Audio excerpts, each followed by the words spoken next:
Today on the Conscious Entrepreneur podcast, we're talking about something that challenges everything you think you know about success. And that theme is impossible goals. My guest is Dr. Benjamin Hardy, an organizational psychologist, best-selling author, and leading thinker on exponential growth and scaling. His book, 10X is Easier Than 2X, which is co-written with Dan Sullivan, reveals why most entrepreneurs stay stuck in incremental progress instead of unlocking real transformation in their lives and in their businesses. Ben also has an amazing new book called The Science of Scaling that's coming out in July, and we're going to get a taste of what's inside in this episode. Now, most entrepreneurs aim for what feels achievable. They aim for logical goals that make sense. But Ben argues that when we set impossible goals for ourselves, we don't just change our results and increase the chance of doing something really big in the world. We also change who we are. The mindset, the strategy, and the identity that's needed to go 10x are completely different from those that keep us stuck in the slow lane. Now, what's really cool is this episode is also a preview of what's coming at the Conscious Entrepreneur Summit in May in Boulder, Colorado. There, Ben will be doing a 3-hour hands-on workshop on 10x growth, and he's also delivering a keynote talk on how to rewire your thinking for exponential success. I'm really excited about Ben coming to join us in Colorado in May, and I really hope you enjoy my conversation with Dr. Benjamin Hardy. Hey, Benjamin Hardy, great to see you. Thanks so much for joining me. Happy to be with you.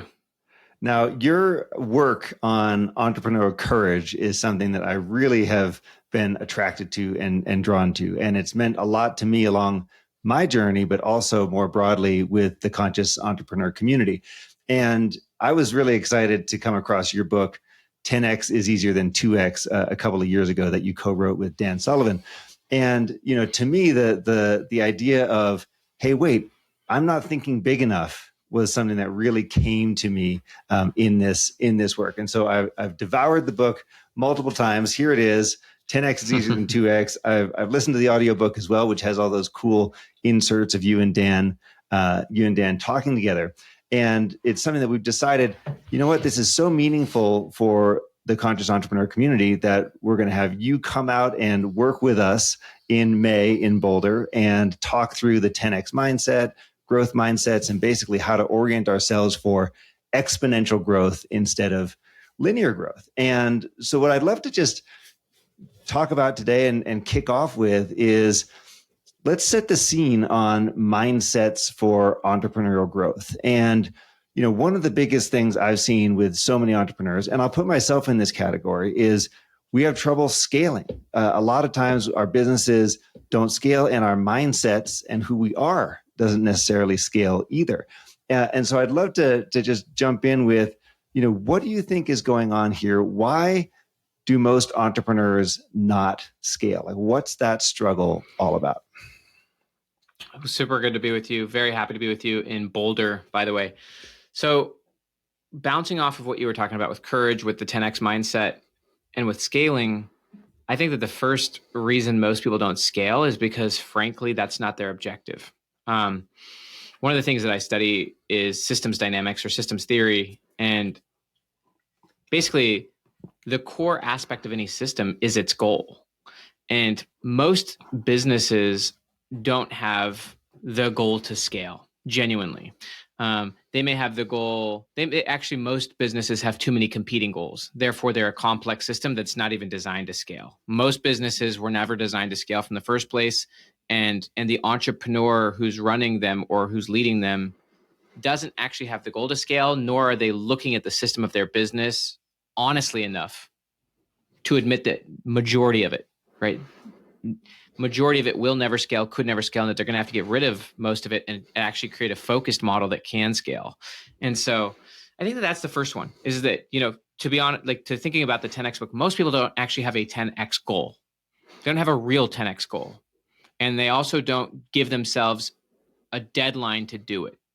From my view, the 10X should take no more than 3 years. So if someone's doing 3 million in revenue, if they want to scale, they should get to 30 million, which would be a 10X, but they should do it in 3 years or less. Because if you don't give yourself that much aggression, in terms of urgency, what happens is there's actually a lot of research out of McKinsey that talks about grow fast or die slow. If you're not growing fast, what happens is that you're generally making bad decisions. Most people, they have like a 10-year vision. The problem with that is that it's too far away to force clarity of thought right now. They're not making strong decisions right now. And so people end up making a lot of really bad decisions now because their future is too far away. And those decisions over time make it almost impossible to scale. It almost sounds like a lack of, dare I say, accountability in here, meaning if I have a 10-year plan for myself, then I allow everything to have a little bit too much flex, and maybe I'm not making the hard trade-offs today because I'm thinking, oh, 10 years is a long time from now, and I'll have a lot of opportunity to fix whatever's coming up. You're talking about honesty, right? So being very clear at understanding what's the business, what are the drivers of the business, what's the driver of me, myself, what you're talking about, what my goals are. And then you're also saying a lot of people just simply aren't thinking with a 10x mindset. So is accountability sort of the missing term here? Is that an okay word to use? I would say it might not be the missing term, but it's pretty center of the bullseye. I think that you lasered in on it. One of the people I interviewed for the new book, The Science of Scaling, is someone who actually is hired by governments of countries to help them with their economic models. So he's helped build economic systems for third world countries, for first world countries, and everything in between. And I asked him, what's the primary difference between economies that thrive versus economies that like fail? And he said the number one word is accountability, right? So if you think about third world countries, there's no accountability in the system. The leaders don't have accountability. And so there's a lot of corruption. And then that corruption bleeds down into the culture, right? And so if you think about, for example, like Argentina and Malay and all that he's trying to do down in Argentina, trying to like fix the economic model down there so that it can scale, he really wants to peg their currency to the dollar because the dollar has more accountability than their peso, right? It may not be a perfect accountability system, but it has naturally more checks and balances and so accountability is a big one. And a lot of people don't want to raise their accountability. I actually call that raising the floor, where you actually start stripping out the stuff that shouldn't be there in the first place. You stop saying yes to the clients that shouldn't be there. You stop having 5 products and 4 of them will never scale. And and you have to be more honest with yourself and more accountable to yourself, but as well as to other people. So that is a big one. Well, so let's dig in on the concept here of raising the floor. And this comes across in the 10X book a little bit differently. I think you talk about raising your standards, and there's a lot of conversation about the Pareto principle, so the 80-20 rule, and the fact that, for most of us entrepreneurs, 80% of what we do is basically not value add. It's not interesting. It's not useful. It's not moving the needle. It takes up a ton of brain space and a ton of energy, and we get very little from it. What I've heard you talk about before is, the real trick to scaling is subtracting out stuff from your day and from your week and from your business. And so this is a way of kind of taking the 80-20 rule and saying, I'm just going to focus on the 20% that are delivering really significant outcomes, or the things that are actually moving my life and business forward. Is that all in the raising the floor model? All right. So here's the concept of the floor that we were talking about. So this is just a picture that demonstrates like data, information. As we all know, there's infinite sensory things going on all around us. There's stuff just we're not aware of. They could be sounds. Obviously, if you think about the internet, there's literally limitless information being published. And so what determines which things we see? In psychology, there's a term, selective attention. Selective attention means that we're looking for and finding things that are relevant to our frame. And so this is just a picture that shows our frame. And what's really interesting is that our frame as people, which is basically our perception, is actually based on our goals. This is a really important insight in neuroscience and positive psychology, that we all have a frame, and that frame determines what we see. And again, that frame is based on our goals. And most people are actually quite unaware of the goals driving their lives. I only show this picture to show that this frame determines which data is relevant. And so obviously if anyone's hearing this, and even conscious, entrepreneur, this is relevant to you. And so what I wanted to show you is when you set a seemingly impossible goal, and there's actually a lot of research on this, it could be a 10X goal, whatever. My view of an impossible goal or a 10X goal is that it also has to have a very urgent deadline.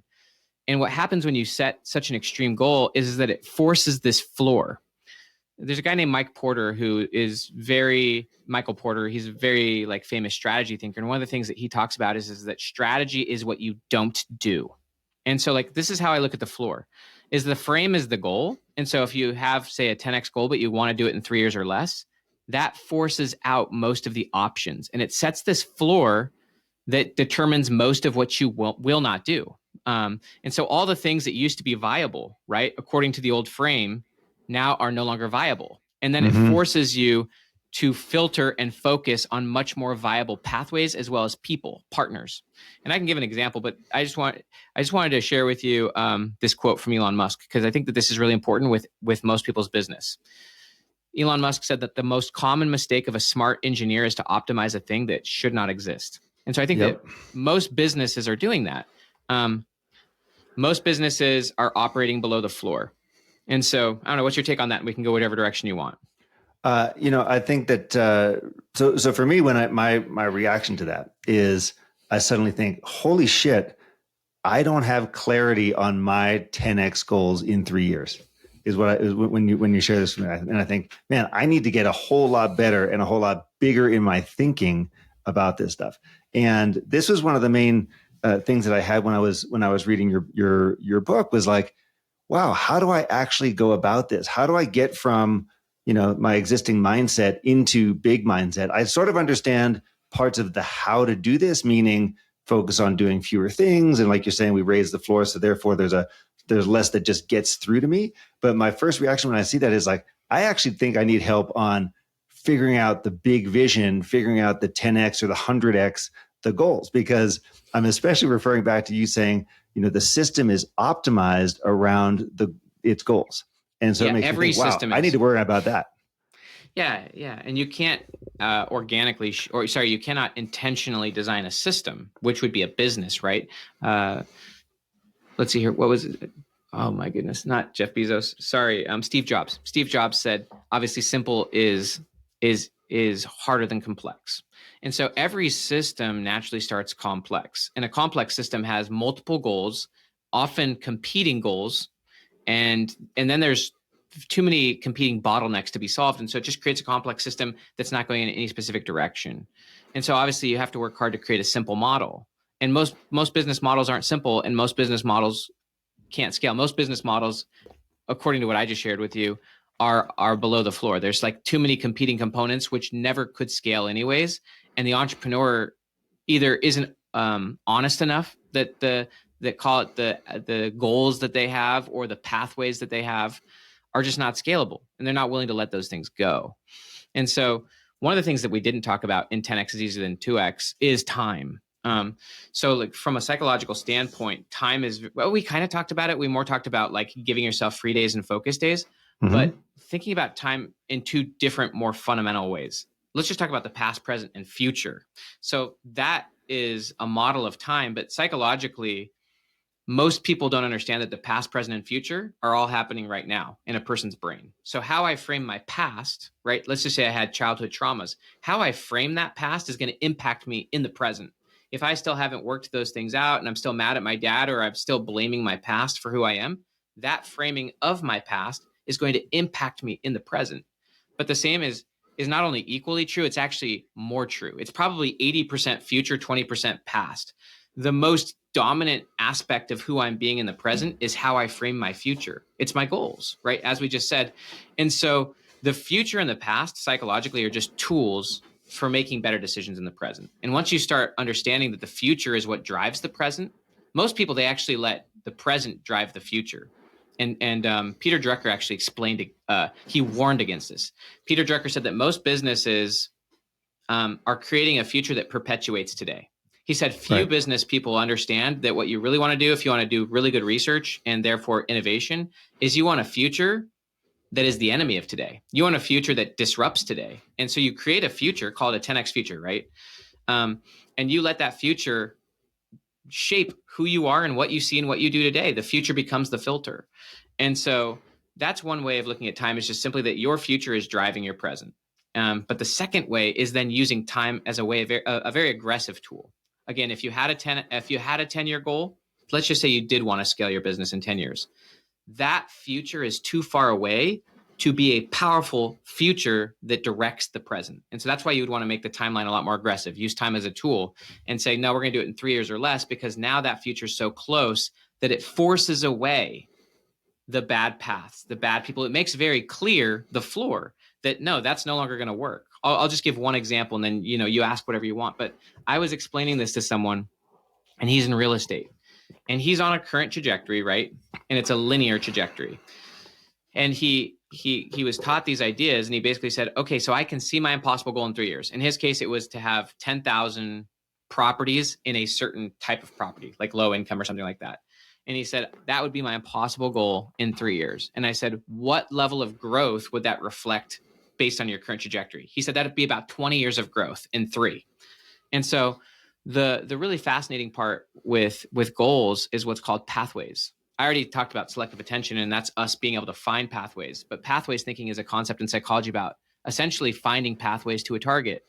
And I showed you that picture about like when you raise the floor, it forces you to find the most leveraged, most powerful paths, and everything else falls below the floor, and you just have to be honest with it. Well, what was funny was I said, do you see a pathway to getting to the 10,000 in 3 years? He's like, he's not sure yet, but he's like, I think there's a few potential ones. I've got to explore those. I know that most of what I'm doing right now absolutely wouldn't get me there. So i.e. that stuff's below the floor. I don't know if I'm willing to let that go. That's where self-honesty comes in. But this is where he started. I caught him sort of lying to himself. Is he said, he's like, I kind of actually want to start a podcast. He said, I think a podcast could be my way of getting to those 10,000. I said, because one of the things he really needs to do is start raising money. And I said, do you really think a podcast is the most effective model or the really effective path to raising enough money to have 10,000 properties? He's like, I don't know. He's like, but I want to try it. And I said, you have to just ask yourself, do you want the 10,000 properties or do you want the podcast? If you can prove to yourself that the podcast may get you there, but my guess is that podcast isn't there. And now you have two competing goals. Therefore, you have a complex system. And now you have to just be honest with yourself. Do you want to hit the goal or do you want the podcast? Well, for a lot of us entrepreneurs, we pride ourselves on being busy, on having a million balls in the air, on constantly doing things. And all those distractions are in many ways a way for us to avoid really hard decisions, looking inside, asking questions we may not be comfortable with getting the answers to, and stuff like that. And so when someone says, oh, I want to start a podcast, or I want to do something tangential because maybe it'll help me get there, it's typically just a way of just putting more noise in your life, right? So that you feel busy, you feel like you're doing something, not necessarily hitting the specific pathway that's going to help you to grow, because there's a lot of fear there. There's a lot of fear that says, what if I'm wrong? Or what if I'm putting all my energy here in optimizing a system that shouldn't exist, like you were just saying, for example. And so I can see how entrepreneurs would gravitate toward the like, oh yeah, I can do this. I can do a lot of things. I've got multiple projects. I've got a lot of talent. I can do all of this stuff, but all it's doing is postponing that tough decision of what should I be doing in the world, and is X, Y, or Z the best path to get there? Yeah. I think everything humans do is operating from their frame.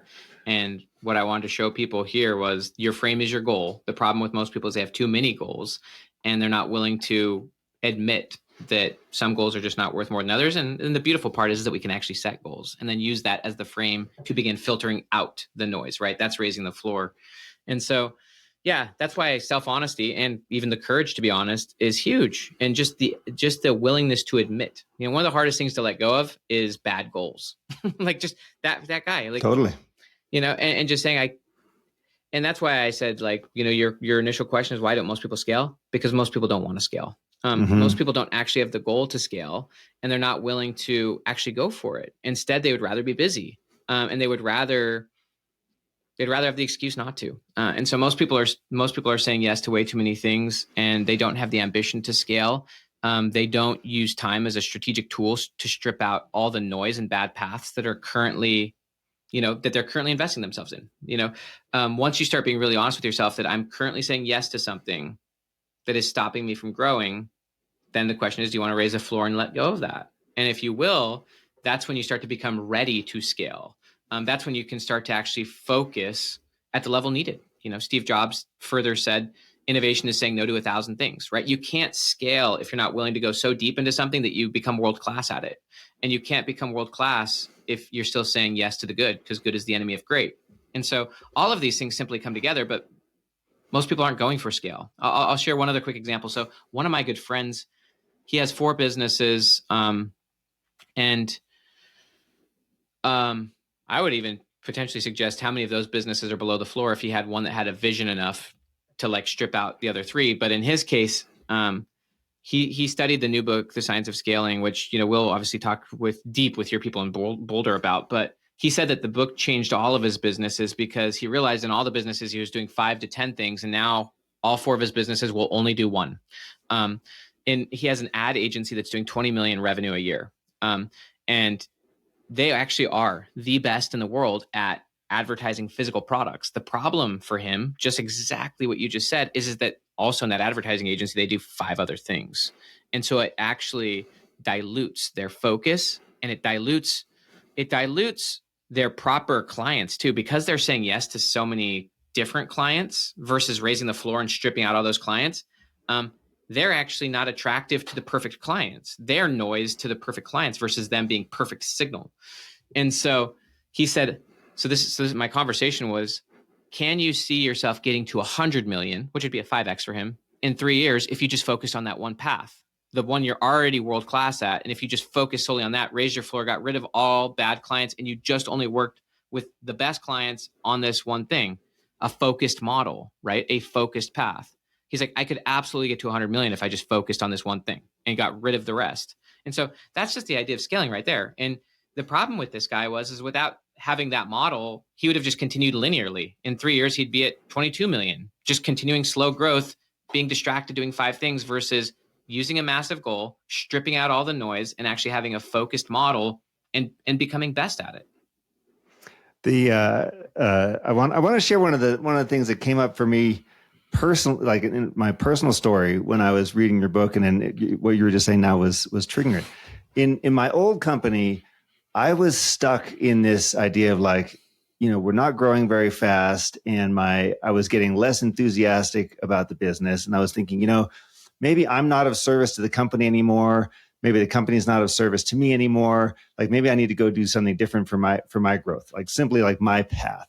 And it probably took me 3 or 4 years, because I'd founded the company. It took me 3 or 4 years to say, maybe this is not the idea I want to be pursuing anymore. Maybe I'm optimizing for something that shouldn't be existing. The whole business, right? It was a whole business, my business. And there's this paragraph in your book where in the 10X book where you talk about, the fear of change. And so it's one of the things that hold us back.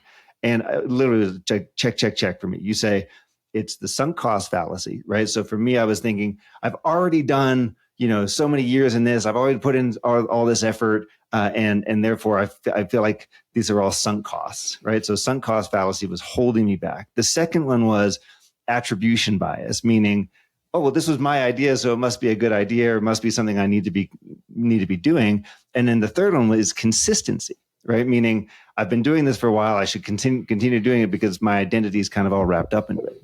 And so even though I was saying to myself and to my wife and to others, like, hey, I think I want to make a change here. I think it's time for me to move on, et cetera. All those 3 things were just like holding me down, right? I couldn't, and it's one thing to talk about sunk cost bias. It's totally different to be living it, right? And say, wow, I'm really feeling what it's like right now to say, boy, I've been putting a lot of time and energy into it. If I give this up, I am a failure, right? Or somehow I'm not being a good CEO, or I'm not being a good entrepreneur if I move on. And so all those things were like totally hitting me.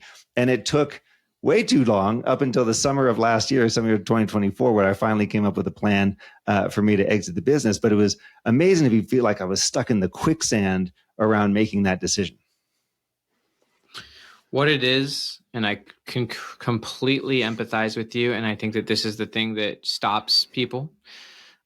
You are letting your past be the driver of the present and the future. That's what sunk cost bias is. Because you were so invested in the past, because you've been building this, you are letting the past determine the present and the future. And that's a linear model of time versus an exponential one. It's also just, you definitely don't want the past to be the driver. Yeah. Instead, when you let the future be the driver, the future determines if that thing's relevant or not, even if it was relevant yesterday, right? Just because it was relevant yesterday doesn't mean that the future allows it to be relevant today. And so when you start raising the floor, and you actually want to do this faster, by the way, the challenge for people is that it takes them months, years, maybe decades to actually come to that acknowledgement. So the faster you get at stripping that stuff out, the more quickly you will grow. The faster you raise your floor and start eliminating the things that you have sunk cost bias in, the things you invested yourself in, the longer you wait to do that, the longer you're not going to scale. Simply, that's just the case. Yeah, for me, the big shift came when I realized and I committed and I said, I want to be more excited about my future than worried about my past. Right. And so once that came into clarity, it was like, okay, so now I know what I need to do. Yeah. Yeah. And it's perfect. And if you let the future be the driver rather than the past, then guess what? You stop being consistent with your past. And so rather than wanting to, which is true, by the way, the consistency principle is a true principle in psychology. People want to be viewed as consistent, which is naturally like the opposite of growth, because growth means you're not being consistent with who you were in the past in certain ways. And so if I want to be exactly who I was in the past so that people know what to expect and so that people know who I am, then guess what? I'm continuing to let my past drive my identity, my personality, my actions. Whereas if you have a massively different future, say a 10x future, an impossible goal, right? What that automatically means, if you use the future as the tool for guiding, shaping, filtering the present, is that you are not doing what you did yesterday. And therefore the floor is raising, you're stripping out what no longer is relevant, which was still valuable. It's not devaluing what you did yesterday. It's just saying that used to be signal, now it's noise. And now we're going to focus on a much better path so that when we focus on that, we can actually get 10 times the results. And there's 10 times better trajectory here. And so it's just being a lot more honest with yourself and just a lot better of a decision maker. Yeah, no, for sure. And one of the things that it gets wrapped up with for a lot of entrepreneurs is identity, right? Because it's like I'm all intertwined with the business, and therefore how the business operates is how I operate. And if I am going to drop a bunch of things in order to grow, which is what I have to do, then I've got like my personal stuff, my personal baggage is then holding me back. And I think a lot of people get stuck here because they're afraid of, appearing a different way to people that they know, their friends or their coworkers, their colleagues, and others. And they're afraid of sticking out. They're afraid of doing things in a different way. And that holds a lot of people back into their comfort zone, which is, in your parlance, that is the path to incremental linear growth. That is the path to 2x, is to keep doing what you're doing and not stick your head out and not go for something bigger, which is the 10x. Question that I've got for you is, how do you guide the entrepreneur who just isn't at the level of thinking 10x? Like if I get stuck on thinking this way, not the implementation, but simply saying, how do I create a bigger vision? How do I create that shooting for the stars moment for my life and for the business? How do you recommend that we start? Do you have any practices or questions or exercises or places to turn to kind of go through that process of cracking open the potential future for us? Yeah, don't make it complicated. Like, if you need to, just add a 0 to what you're currently doing and give yourself 3 years or less. No, literally, like, don't make it like I have to come up with this special vision and it's got to be a spiritual journey and a spiritual quest. It's no, let's talk strategy. So if you're doing $300,000 a year in revenue, let's just ask ourselves, what would it look like to be at 3 million in 3 years or less, and start to use that again as the frame for being honest about our current system and about what we're currently saying yes to, our current client base. I'm not saying you have to go and 10x in 3 years. I'm just saying use that goal, that tangible future, as a tool for analyzing your current system, your current decisions, what you're saying yes to, your current client base. And just from that frame of that 10x goal in, again, 3 years or less, just because if you're not using the future with urgency, then you can justify continuing to say yes to all this stuff up until forever. And so I would just, obviously over time you want to think about a future that really resonates. And sometimes that does mean leaving your current business and maybe building something more special, or maybe something more personal, something more purposeful. But before even doing that, I just think just practice, and a term for this is psychological flexibility. Just practice having a bigger goal and then using that goal to reverse engineer pathways to getting there and being really honest about everything you're currently saying yes to that from that goal would be below the floor. And you then have to just ask, am I willing to let these things go to find a better path? The sooner you're willing to set that goal and then use that goal to filter out everything you're now doing, therefore raising the floor, the faster you'll grow. Like as an example, I'll give one example of someone who I've worked with. I'll give two very different, but I'll keep them short examples. Sure. One is a lady named Alicia, and she's been in the credit repair industry, call it, for the last 20 years. And she's had a coaching business where she coaches people, helps them raise their credit so that they can get their credit to a certain level where they can get like a home loan or something. She's been a coach. Well, she's been in the industry for so long and she knows it so well that she saw a lot of gaps in the industry. So in the United States, there are 50,000 credit repair companies. These are companies that help you improve your credit. They help you dispute claims and things like that. And so people tend to turn to these 50,000 companies, one of them, and like dispute claims or just do whatever they can to get their credit to a level where they can actually achieve a goal. What Alicia decided to do back in 2019 was build a software. It was a software that she felt could serve this industry where a person could input their goal, start with their goal, which makes the most sense. I want to get a $200,000 home loan so I can get my first house, right? And then they run their credit. Usually their credit is rejected. And then the actual software gives them tailored, based on their goal and current credit, action plan to get their credit to where it needs to go so they can hit their goal, including vetted resources such as, here are some free credit cards that are vetted, they're safe, that you can start to build credit. She built the software. It's called Level Up Score. And then for 5 years, she did nothing with it. She was too busy in her coaching business. And so ultimately at the beginning of last year, 2024, she said, I got to get this thing out there. So she started calling these credit repair companies. There's 50,000 of them. And so during Q1 of 2024, she called 10 of these companies, had an hour-long conversation with someone who worked at the company, explained to them Level Up Score, and 100% of them said, we need to use this tool. We need to use this tool because it'll help our clients achieve their goals. And so she had a 100% conversion rate. So by the end of Q1, she had 10 of these companies using her software. Mm-hmm. So then she learns this idea of impossible goals and frame floor focus, et cetera. And she says, I'm going to have the goal of having 100 of these credit repair companies in 90 days. The problem with that goal is that it wasn't a big enough goal to weed out everything from her system. It was actually, she knew she could make another 90 calls. Right. And so she was like, it wasn't an impossible enough goal, right? So she set the goal, I'm actually going to have 1,000 credit repair companies using the software within 90 days.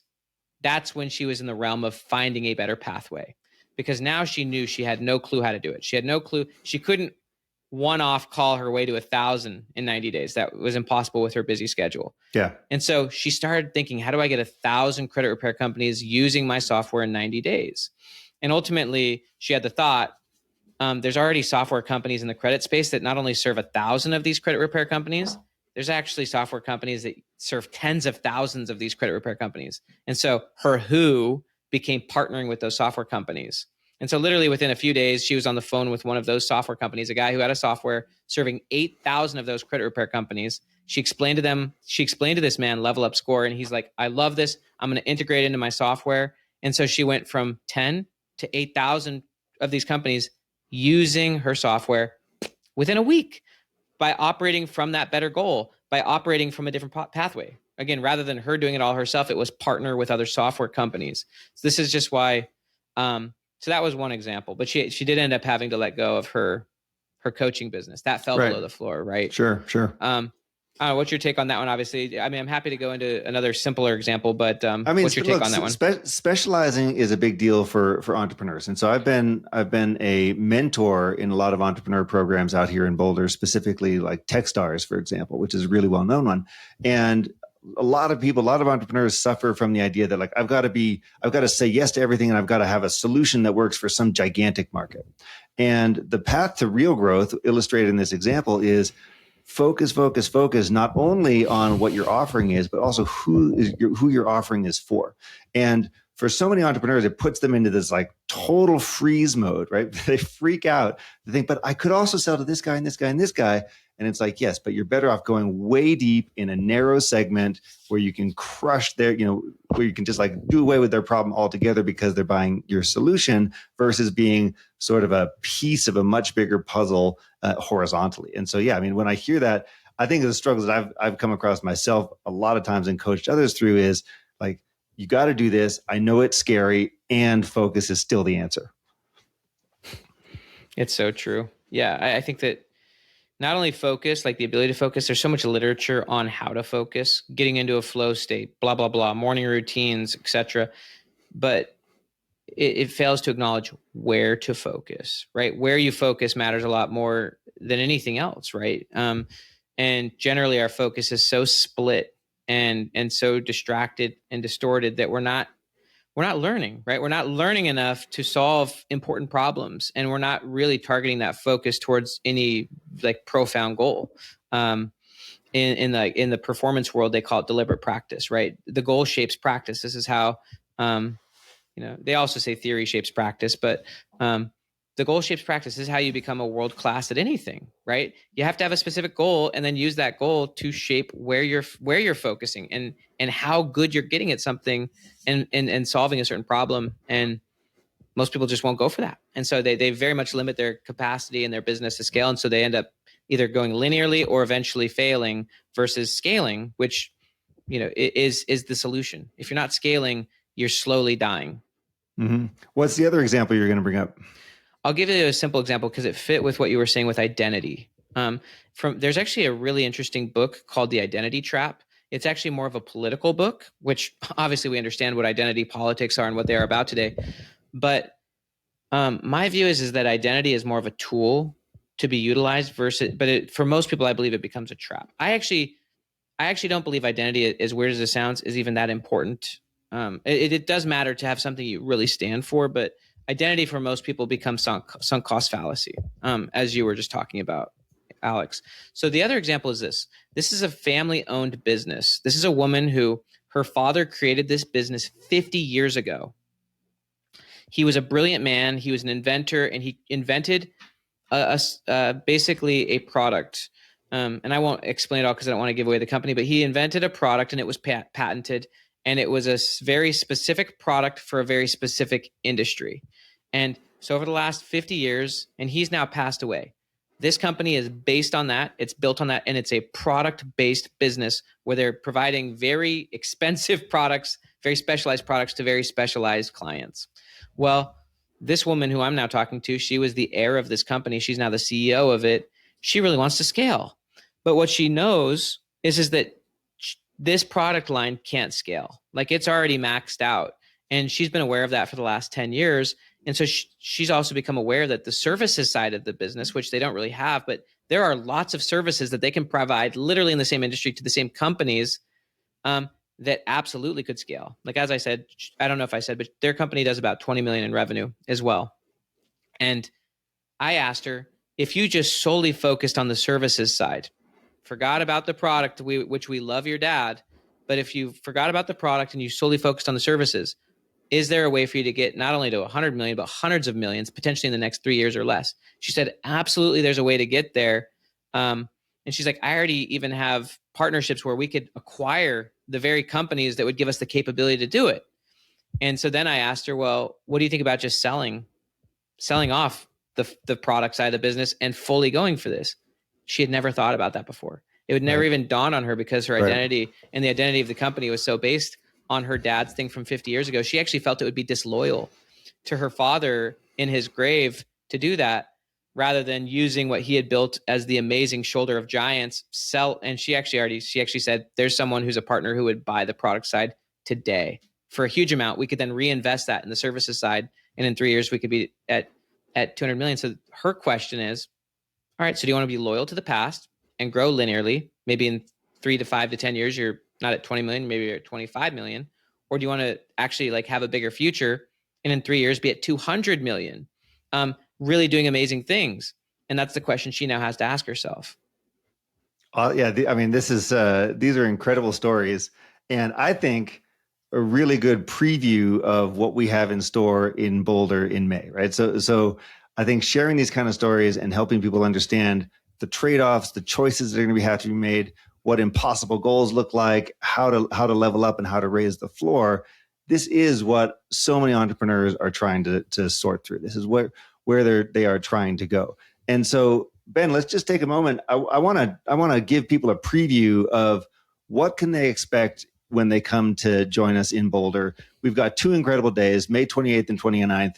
We're doing a half-day workshop on the 10X mindset on May 28th. We then have you giving a keynote on May 29th. So the first day is going to be, by design, smaller group, right? So we're limiting it to 60 people so that we can really go deep into the art and science of thinking big and executing on these impossible goals. But tell us a little bit about why you're excited to join us in Colorado and what else people can be expecting. First off, just massive respect for you directly, Alex, and the community that you're building.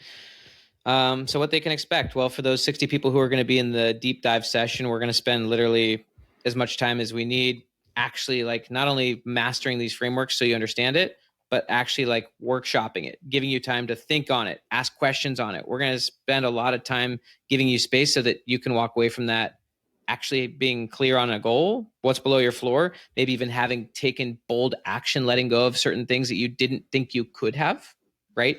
And then actually developing a clear path and an actual scalable model. If this is something you want to do, if you want to actually scale a business, we're going to simplify that for you. That's our job. And so we're going to actually show you how to do it to the point of 10X is easier than 2X. It's not actually harder than just the grind of linear growth. And so we're going to actually build that with you.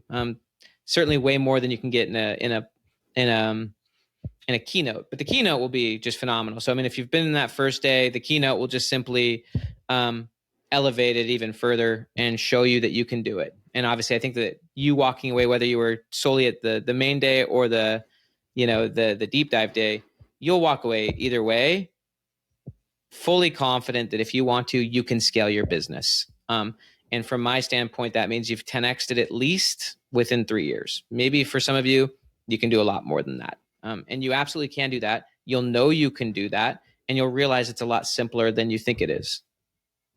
I'm super excited also for the science of scaling. Tell us about that and what the new book is drawing on as it relates to your work.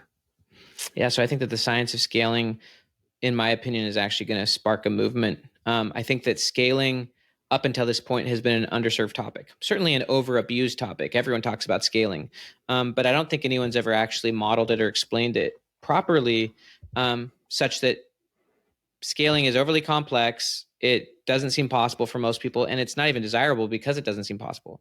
And so I actually, my objective, my mission with this book is to normalize scaling, to actually simplify and normalize it such that, say whatever it is, for the entrepreneurs that are in this room with us out in Boulder, Colorado, in 3 years or less, the average entrepreneur in that room is 10 times, more impactful, more profitable, because it's just, and I would love to do that, honestly, throughout the United States. I would just love to simplify scaling for people. And so what I've heard from people who have read 10X like yourself is that 10X explained why scaling matters. This book actually teaches you how to do it. And so I think that that's kind of the difference. And obviously everyone there will get copies. I actually think, Alex, we can get everyone there early copies so that they've all read it. We can get everyone copies of the book before it even publishes, just because I'm going to be there with you. So we'll make sure that everyone who's coming, everyone who signs up, will actually get an early copy of the book, probably a month or two before the book even comes out. Well, fantastic. I mean, what a great, I think this is such a great gift that you're offering here, is to help us scale better, to faster, to have a bigger impact, to get out there and really kind of unleash our visions in the world. And a lot of us just need a guide or a roadmap. Just need a framework. I mean, honestly, You guys can do it. Everyone who's coming to this, anyone who's an entrepreneur, wants to make an impact, and also wants to make a living, and wants to do something good. And admittedly, it's hard. It's hard. And there's just so many different, ways to do it. It can be very difficult to know where to go, how to do it. And then stagnation kicks in, and then you start to question yourself, or not even want it anymore. Or you succeed a little bit and then just get very comfortable, right? And then complacency kicks in. So yeah, it'll be a lot of fun. And I just, my personal intention for anyone who's there is just to help you scale, to make it fun, to make it powerful, and show you that you can achieve what you currently think to be impossible. And that's actually one of the best tools for strategically creating a simple business is using the massive vision, the shorter deadline, for stripping out all the noise that won't work so that you can actually focus and scale. So it's going to be a lot of fun. Awesome. Well, I'm really, really excited for this. Join us May 28th and 29th in Boulder, Colorado for the Conscious Entrepreneur Summit.